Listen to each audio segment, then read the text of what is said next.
Hey there, hi there, ho there, it's Wispopedia. Trials has undergone a bunch of changes this season, and everyone's asking, is Trials saved? The short answer is kinda yeah. The longer answer, which is the topic of today's video, is a bit more complicated. Really, it kinda depends on what you mean by saved. I definitely think Trials is heading in a better direction, and the biggest indication is player population. What Bungie has been doing this season has definitely been making things more interesting. We're gonna get into that in this video. Also, some of my thoughts and suggestions, so let's go. So every week of Trials has changed something. Bungie has made some kind of adjustment, much to many players' chagrin. Whether it's been matchmaking, mode changes, or even the Freelance playlist, we have seen a lot of variables this season. And honestly, it kind of feels like Bungie is mostly trying to gather data. Right now, it seems as though Bungie is working to fine-tune Trials, and the biggest question is, what is their ultimate goal? If I had to guess, I really think Bungie is trying to create a playlist that will be fun and enticing for players. And they're doing it specifically before Witch Queen drops. They know that Witch Queen is going to bring a lot of new players into the game, and they want people to be enticed by Trials. So, honestly, it makes a lot of sense. And now you might be wondering, if this is all a grand experiment, why would they change so much week to week? The answer is actually pretty simple. Every good experiment has variables and constants. Bungie has just been tweaking some variables to see what will happen with player population, and it's been successful so far. I personally have really enjoyed the changes to the game mode. We've had objectives trials, freelance playlists, and even ammo economy changes. It forces players to consider loadouts that are completely different than what they'd normally run. For the capture point week, for example, Wither Horde was everywhere. It's not usually a Trials weapon, but it was great for putting pressure on the zones. Any weapon that could keep players away from the zone was certainly more useful that weekend. And then there's Freelance. Freelance has been, interesting, because you never know what kind of teammates you'll get. It's a crapshoot. And you have to be pretty flexible with playstyles to find something that works with completely random teammates. Makes for an interesting time to be sure, with lots of hero moments. Honestly, I personally like the changes to Trials. I like that things are a bit more varied week to week, and I want that to kind of stay. In my opinion, it could be really fun to have a rotation between normal Trials, objective Trials, and freelance Trials. It could offer players a great chance to go flawless and play different versions of the playlist each week. It'd be exciting, and a bit more reliability and predictability would be fun. Now, let's talk rewards. The changes to the reward structure rule. They're fantastic changes. I have loved going for a different adept weapon every week. I've been really enjoying hunting god rolls for each of the weapons I have. But, I have pretty much everything I need from the normal playlist weapons. At this point, with how easy it is to get different rolls of the same weapon, it's been pretty easy getting the exact roll you want, provided you put in time and have the materials you need. You still need to also get pretty lucky. But I do hope that there is some sort of refresh in the works. I'd like to be able to get Summoner, Astral Horizon, and even Exile's Curse at some point. Even bringing back the old armor could be a great way to get even more people into the playlist. I'm hoping a bit of a gear refresh is coming with the 30th anniversary pack. We will see what happens, I suppose. But really, the reward structure itself has added so much replayability to this playlist. Even playing beyond 7 wins on a card can net a bunch of enhancement prisms and cores. I played a bit in the flawless pool this weekend and felt pretty good about how much I was rewarded for it.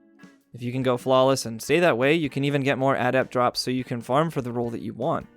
Though that is much more difficult to do. Even so, it can still net some good rewards. All of that helps to keep people playing after flawless, but honestly, I think there needs to be something more. Many people are talking about how Trials is kind of a one flawless and done these days. So find a way to keep players in the playlist even after going flawless. It could be cosmetics you can only get after going flawless in the flawless pool, although if the flawless pool is going away later, that really won't make much sense.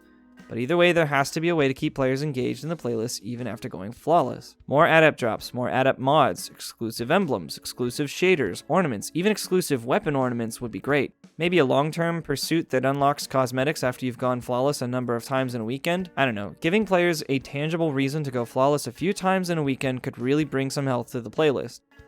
This doesn't solve a drop-off problem, of course. In order to do that, one would need to consider long-term engagement in the playlist. Okay, so Trials always faces a drop-off in player numbers and matches played from week to week. It happens in tandem with player fall-offs in the game at large. It's not surprising and is pretty much always expected. So how do you fix that? I don't know. You have to fix a litany of issues to keep people playing. player engagement in the long term of any given season has always been an issue. This season, though, Trials has seen much more player attention than before. The different adept weapons each week certainly help to get a few folks into the playlist. Moreover, I know more people feel better about Trials and feel better about their chances at going flawless. The psychology plays a huge part in keeping people in the playlist. I think Bungie has done a lot to step up the rewards already. Getting a few new weapons each season to target farm is a good step, but I think they could potentially take that a step even further. Bungie could rotate a few weapons into the pool every couple of weeks, reprising old Trials weapons and bringing back a few that players haven't had as much of a chance to target farm for. I already said it, but the weapons and armor from the last couple years of Destiny 2, and even a few from Destiny 1 could really bring a lot of folks back to the playlist.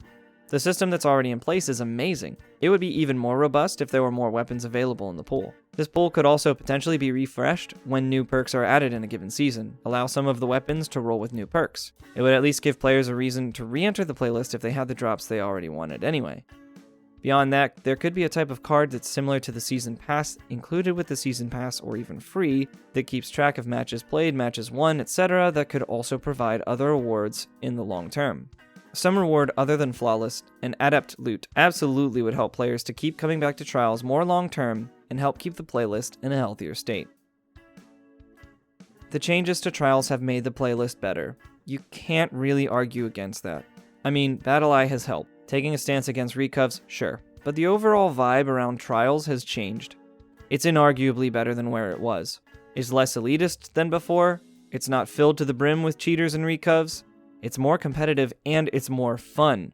And if that was Bungie's goal, they've certainly succeeded. I think they will also be taking a few more steps forward, continuing to move the playlist to an even healthier spot. I'm really looking forward to seeing how Bungie changes the mode and how players respond to it. Hopefully we will get even more of a reason to play Trials as we get closer to the Witch Queen release. Hey, thanks for watching this video. I hope you enjoyed it. I'm Wispedia, you can call me Wisp. Tell me how you've been enjoying Trials in the comments. And also, quick shout out to the Dojo clan. We have an awesome community growing over there. Check out the link to our Discord in the description. Do the usual YouTube things, like and sub, and follow me on Twitch. And I'll catch you next time.